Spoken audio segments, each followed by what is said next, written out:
Good morning, my dear students. I hope you all are fit and fine at your place. Students, I am your computer teacher, Miss Madhuri from California Public School.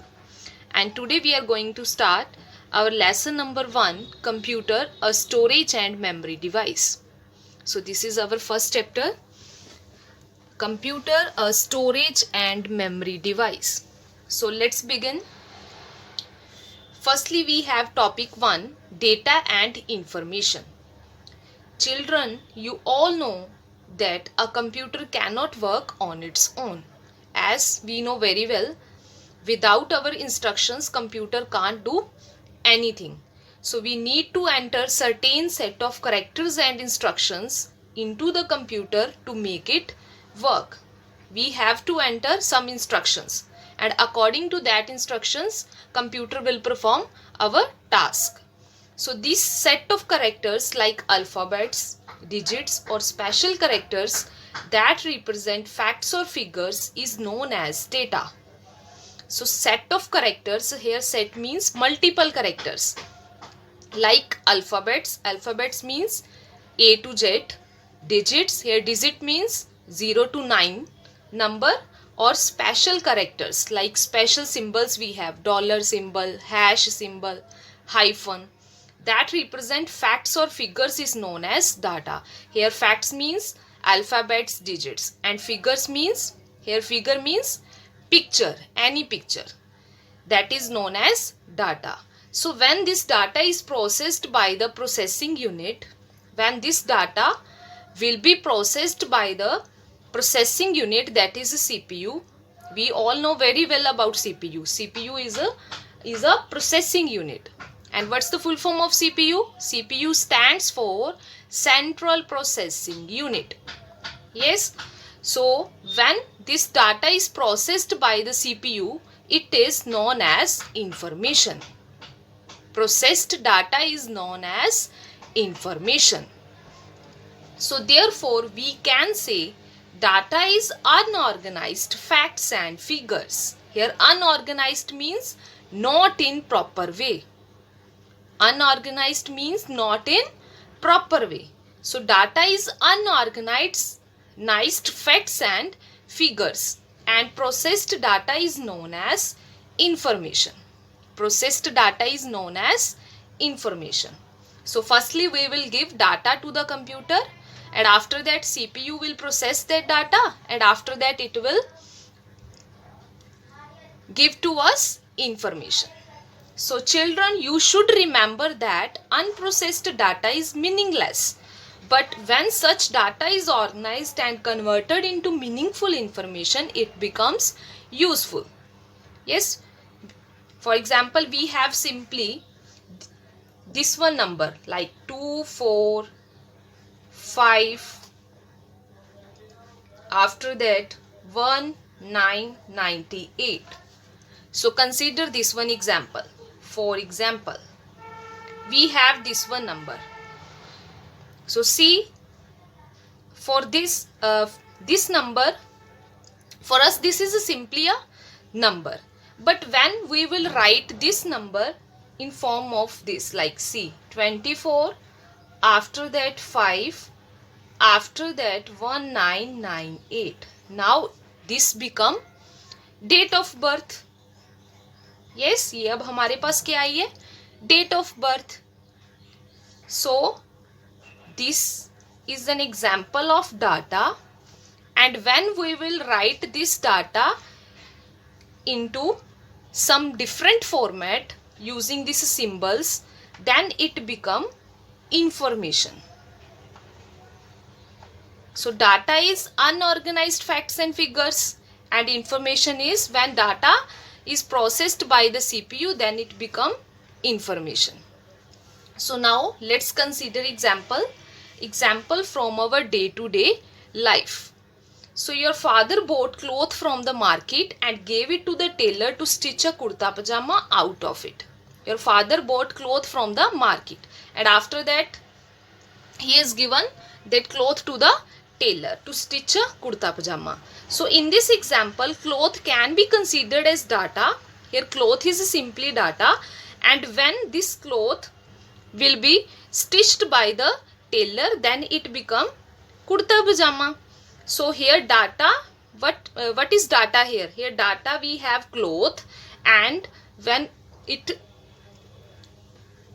tailor will stitch that cloth, then it become kurta pajama. So here kurta pajama is information. So now consider next one example. Example, your teacher wants to find the highest and lowest scorer. So what teacher now want? She will firstly input marks by each students in all the subjects. Yes, and after that he or she will give the instructions to the computer.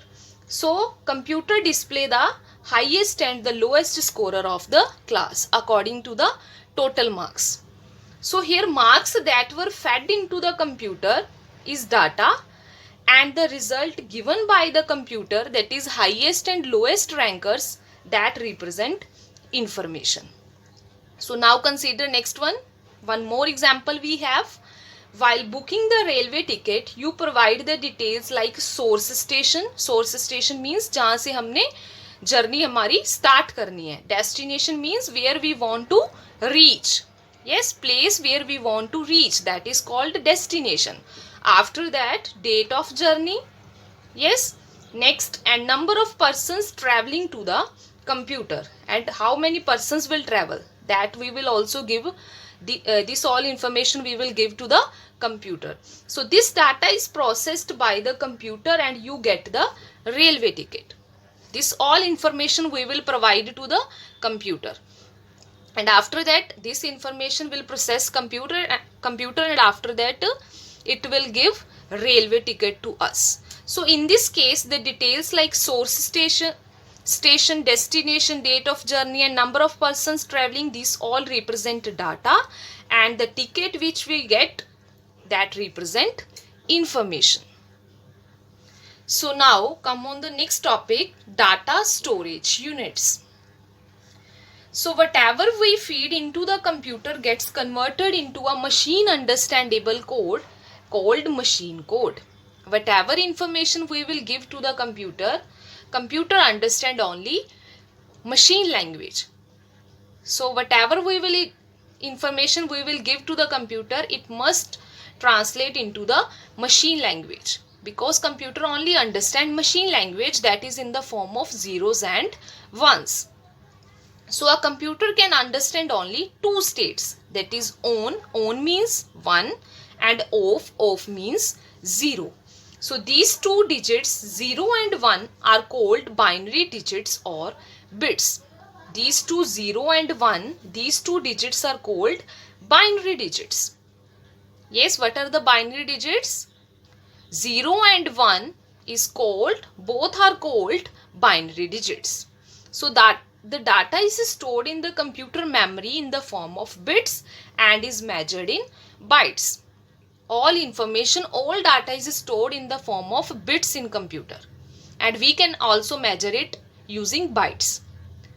So how computer store our data in the memory? Let's see 8 bits. Here when we will combine 8 bits, then it become 1 byte. It means 1 byte is equal to 8 bits. And in another way we can say when we will combine 8 bits, then it become 1 byte.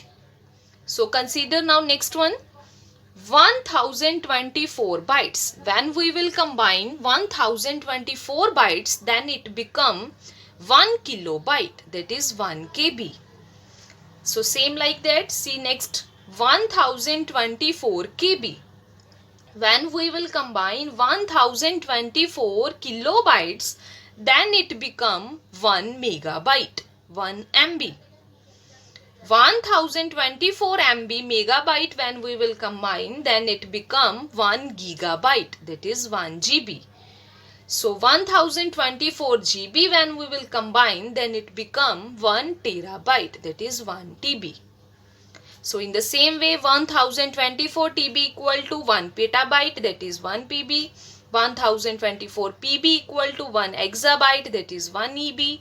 1024 exabyte equal to 1 zettabyte, that is 1 GB. 1024 zettabyte is equal to 1 yottabyte, that is 1 YB.